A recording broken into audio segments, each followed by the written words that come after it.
77배. 성경에서 여성의 긍정적인 역할을 찾아내는 일은 사실은 쉽지가 않습니다. 왜냐하면 성경에 등장하는 인물 대부분이 남자들이기 때문입니다. 남자들 중심으로 성경 말씀이 기록이 되어 있습니다. 골리앗을 쓰러뜨린 사람도 남자고, 또 예수님의 12 제자도 남자고, 또 율법을 받아온 사람도 남자고, 성전의 기둥을 무너뜨린 사람도 남자고, 성경은 남자들의 행적을 기록했고, 그리고 성경을 기록한 사람들도 남자들입니다. 구약 성경도 그렇고 신약 성경도 그렇습니다. 그리고 성경을 기록한 사람들 중에는 심지어 독신으로 산 남자들도 있습니다. 사도 바울처럼. 그렇기 때문에 사도 바울이 성령의 영감으로 그의 서신을 기록을 했지만 여자를 멀리하고 산 사람이기 때문에 당연히 가정이라든가 자녀라든가 여성에 대해서 적어도 인간적으로 아는 부분은 별로 없었을 것입니다. 그러니까 성경을 이해하고 여성의 관점에서 인생과 신앙을 바라보고자 하는 글을 성경에서 찾기가 쉽지가 않습니다. 저도 그런 사실을 몰랐습니다. 관심도 없었어요. 그러나 현대 여성들을 위한 하나님 말씀 시리즈를 설교하다 보니까 그 사실을 알게 되었습니다. 그렇다고 해서 성경 말씀이 부실하다는 얘기는 아닙니다. 디모데후서 3장 16절 말씀처럼 모든 성경은 하나님의 영감으로 된 것이 교훈과 책망과 바르게 함과 의로 교육하기에 유익하니 그랬습니다. 그러므로 성경 말씀을 성경 말씀 되게 하는 것이 무엇입니까? 하나님의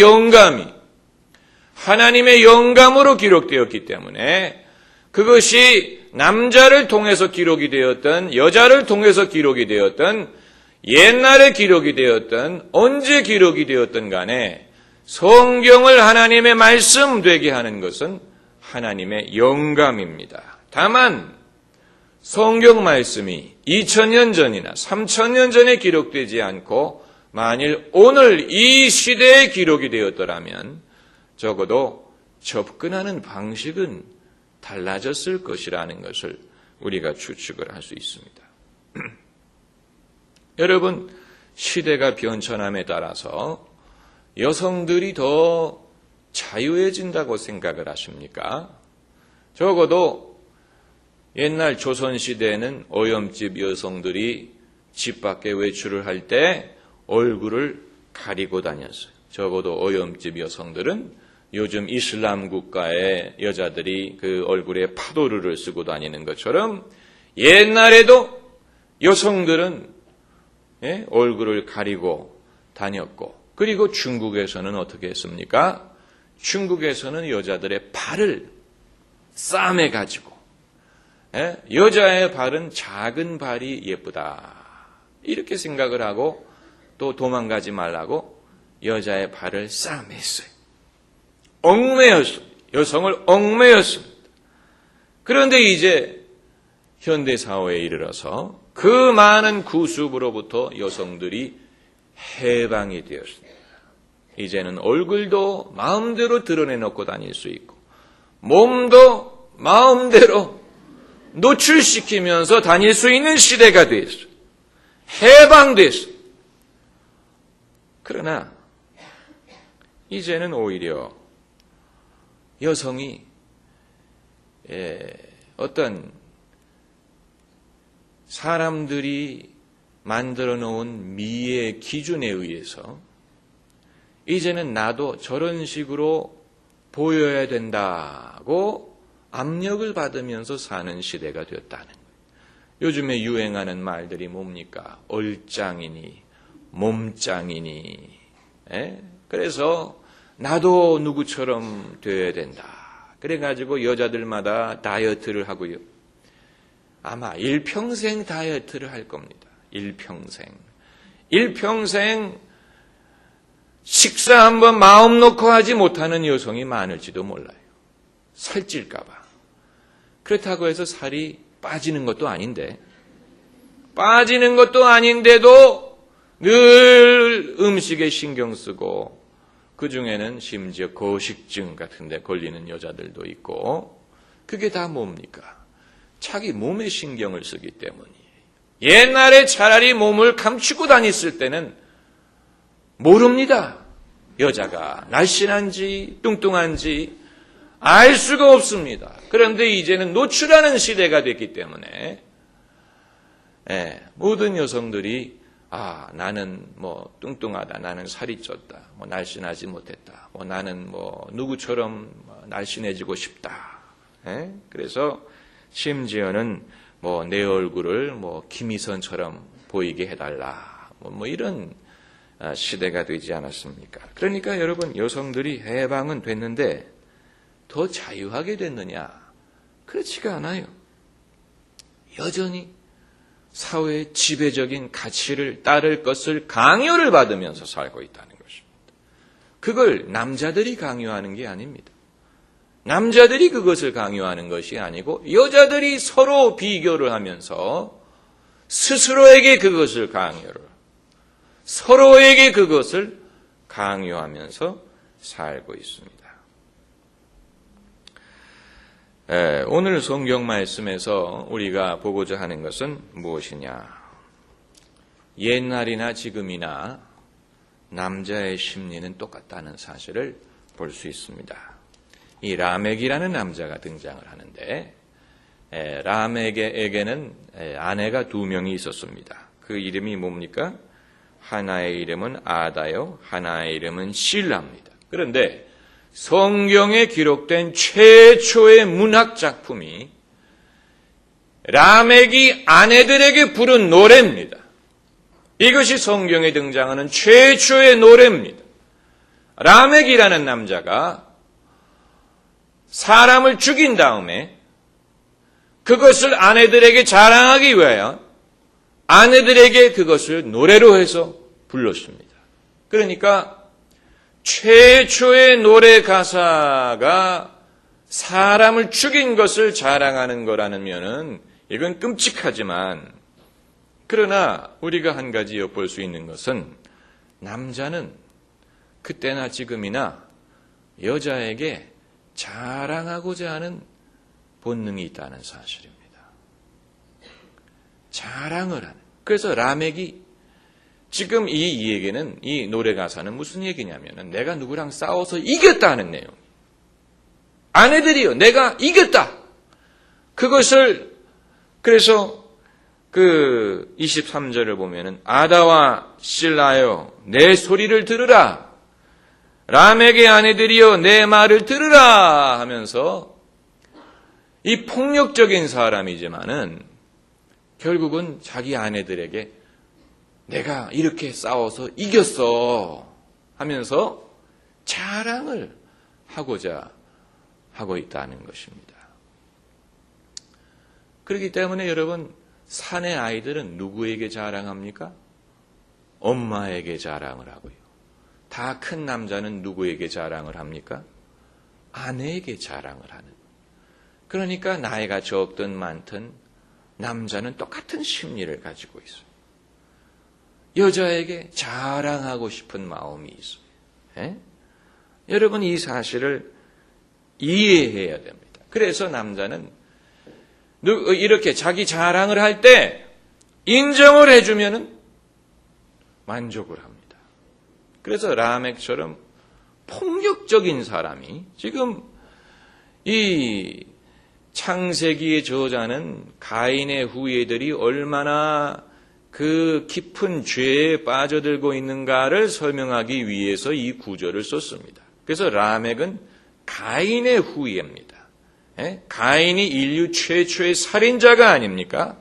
그래서 가인의 후예들을 보면은 그 중에 퉁소를 잡는 자, 동철로 기계를 만드는 자, 이런 재능이 있고 예술 감각이 있고 이런 면도 있지만 어느 한 구절 여호와 하나님을 경외했다든가 하나님을 불렀다든가 이런 구절이 없는 것을 보면은 가인의 후예들은 점점 더 하나님을 아는 지식으로부터 멀어지고 하나님을 경외하는 믿음으로부터 멀어진다는 것을 알 수가 있는데, 그 결과로서 라멕이라는 인물이 사람을 죽여놓고는 그것을 아내들에게 자랑하는 노래를 불렀습니다.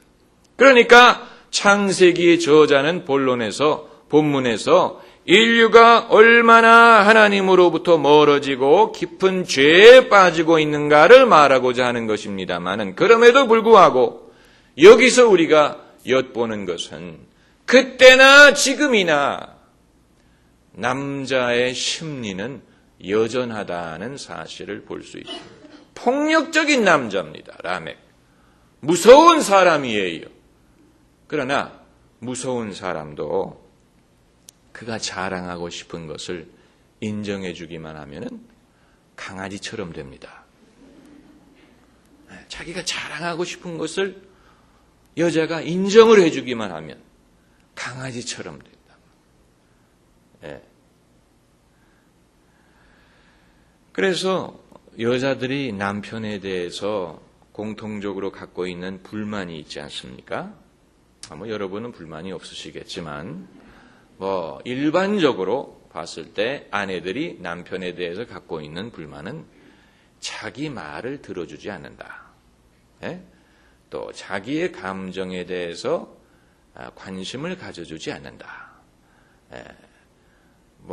그런 이제 불만이 있다 그래요. 세상에는. 그래서 남자와 여자에게 하나님께서 공평하게 하루에 6,000단어의 말을 주셨대. 6,000단어.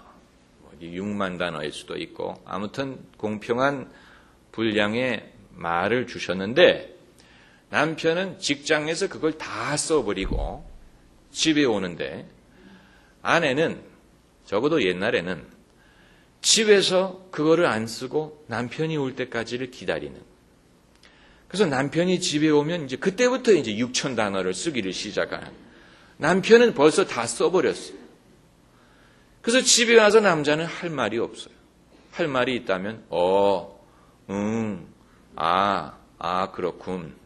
할 말을 다 써버렸네. 그런데 여자는 6,000단어를 가지고 기다리고 있다가 이제 남편이 집에 오면 여보 그래서 어쩌고 저쩌고 얘기를 하면은, 그러면서 이제 불만이 생기는 거예요. 왜 남자는 첫째는 자기 말을 하지를 않고 또 내 말에 귀를 기울이지 않느냐.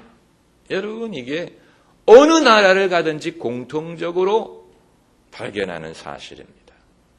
그런데 서로 교제할 때는 안 그랬거든요.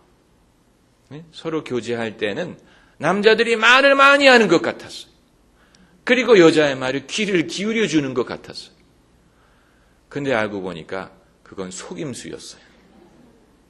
그러니까 남자들은 자기가 좋아하는 여자가 있으면 그 여자가 자기 여자를 만들기 위해서 귀를 기울이고 말을 하고, 그러다가 이제 결혼을 해버리면은 더 이상 그 방법이 필요가 없습니다. 그렇기 때문에 원래의 남자 모습으로 돌아가는 거예요. 여러분, 아들 키우시는 분들은 아시겠지만 아들들이 대체로 말이 많아요? 엄마들에게 말을 많이 합니까? 집에 와서 엄마! 그래서 말이지 내가 오늘 누구를 만났는데 글쎄 걔가 나한테, 그러면서 말하는 아들은 많지 않고, 대부분의 아들은 왔니? 하면 예 다녀왔습니다 하고 쿵 자기 방문을 닫고 이제 자기 일을 하는 거예요. 뭘 하는지 모르겠지만 컴퓨터를 하든지 TV를 보든지 자기 세상으로 들어가려고 하지, 어머니에게 자기의 삶에 대해서 미주알 고주알 말하지 않는다는, 그게 남자의 모습이에요. 남편도 마찬가지. 그런데 그렇기 때문에 제가 여러분에게 말씀드리는 것은, 여자도 남자들이 좀 이해를 해 주었으면 하는 그런 여성의 고민이 있는 것처럼 남자도 마찬가지라는 거예요. 아내들이 이해를 해 주었으면 하는 남자의 고민이 있어요. 그렇기 때문에 남편이든 아내든 서로에 대해서 이러한 기본적인 것을 이해하고, 여러분, 이해한다는 말은 비판을 배제한다는 얘기입니다. 비판을 하는 한은 이해할 수가 없어요. 다시 말하면 왜 남자는 그러냐, 나쁘다, 그렇게 생각하는 한은 이해를 할 수가 없고, 비판을 일단 배제하고 아, 그렇구나 하고 받아들여야 된다는 거예요. 남자도 마찬가지.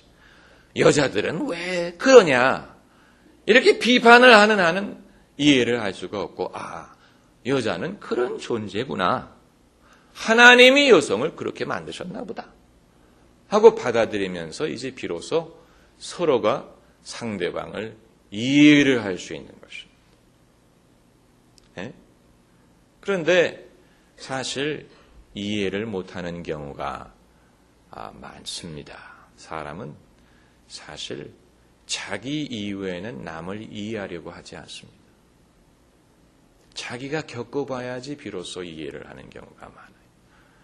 네? 그래서 부모님들이 자녀들에게 하는 말이 뭡니까? 너도 애 가져봐라. 엄마의 마음을 이해한다. 그러니까 본인에게 닥쳐야지 비로소 알지, 남의 입장을 적극적으로 이해하려고 하는 사람은 사실 소수에 불과합니다. 네? 그래서 사람들은 여러 가지 경험을 해봐야 비로소 인격이 성숙할 수가 있는 것입니다. 경험이 많이 있어야 됩니다. 어려운 경험, 또 여러 가지 불편한 경험, 힘든 경험, 이런 여러 가지 경험이 있어야 인격이 성숙할 수가 있지. 그렇지 않고 무슨 유리 성 속에 아주 좋게 고이 이렇게 보존되고 보호된 삶을 사는 사람은 인격이 성숙하기가 힘듭니다. 그런데 요즘에 우리가 자녀를 키울 때 보면은 기침 한번 못하게 하려고 하잖아요. 자녀가 기침 한번 하면은 큰일 나는 것처럼 감기 들으려고 그런다. 이런 식으로 자녀를 과잉 보호하고, 자녀는 절대로 어떤 불편한 일이라든가 억울한 일이라든가 또 고통스러운 일이라든가 이런 일이 없도록 하려고 하지 않습니까? 그게 이제 부모의 마음입니다마는, 그런데 그런 환경에서 키워서는 인격이 깊어지기가 어렵죠. 그렇지 않습니까? 결국 인격이라는 것은 믿음과 마찬가지로 고난을 통해서만이 성장하게 되어 있습니다. 하나님이 우리의 믿음을 키우게 하시는 방법은 고난을 통해서입니다. 성경에 등장하는 모든 믿음의 사람들은 고난의 때가 있었어요.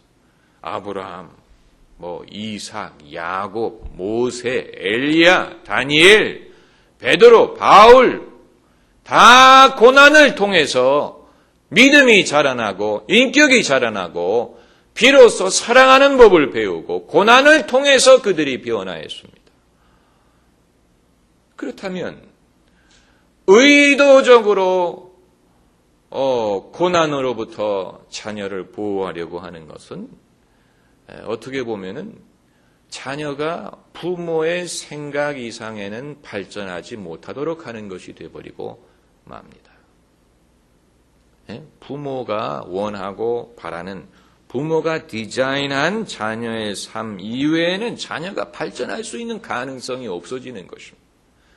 그래서 너는 딴 말 말고 딴 생각하지 말고 아빠가 의사니까 너도 앞으로 의사가 될 거다. 너는 그러므로 시키는 것만 해라. 공부만 열심히 하면 너는 앞으로 아빠처럼 의사가 돼서 편안하게 살 수 있다.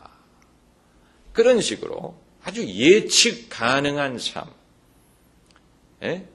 그리고 어떤 불편함이나 고난이나 이런 것 없이 아주 물 흐르듯이 원만하게 자녀의 삶을 키워주려고 한다는 것입니다. 제가 대학교 다닐 때 1학년 때 그 불어를 과목을 택했는데 불어 교수님이 이런 얘기를 하는 걸 들었습니다. 그 모든 사회나 마찬가지인 것 같아요. 그분의 얘기가 요즘 시대에는 부모가 자녀들이 어느 학교를 보내고 어느 학교에서 뭐를 공부하고 그리고 어디에서 유학을 하고 그래서 어느 직장에 들어가고 누구와 결혼하고 어디서 집을 얻어서 살고 이런 것을 부모가 다 결정을 해놓고 예측 가능한 그런 삶을 살게 한다는 것입니다. 그래서 이 교수님의 말이 그렇기 때문에 나는 그들이 계획한 대로 일이 되지 않게 학생들을 좀 F학점도 좀 주고 좀 낙제도 시키고 이렇게 해서 인생은 생각대로 되지 않는다는 것을 좀 가르쳐줘야 된다 그러더라고요. 일부러 F학점을 줘가지고 그들의 그 계획이 차질이 생기도록 해야 된다는 그 말을 들으니까 그럴듯하더라고요. 그런 일들이 발생하면 그러므로 놀라서는 안 됩니다. 왜냐하면 사실 하나님의 뜻은 우리의 뜻과는 다릅니다. 아멘. 하나님의 생각은 우리의 생각과 다릅니다. 그러므로 우리의 삶과 우리 자녀의 삶에 하나님의 온전한 뜻이 이루어지기를 바라는 사람이라면 적어도 내 생각의 범위 안에 자녀를 가다두어서는 안 됩니다. 그래서는 하나님의 온전한 뜻이 이루어지는 것을 허용할 수가 없는 것입니다. 그래서 내가 미처 생각하지 못하고 기대하지 못했던 일이 생겨나야 됩니다. 그것은 이제 하나님이 당신의 일을 하신다는 증거예요. 그걸 두려워해서는 안 돼요.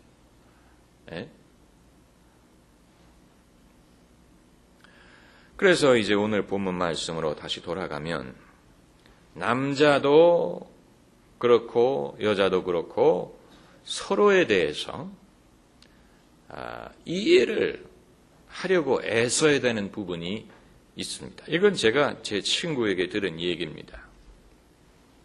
그 친구의 얘기가 이 친구가 사장인데 기업체 사장들이라든가 또 고위 공직자들이 즐겨 찾는 술집에서 일하는 여성들은 20대가 아니래요. 가본 적이 없으니까 알 리가 없죠.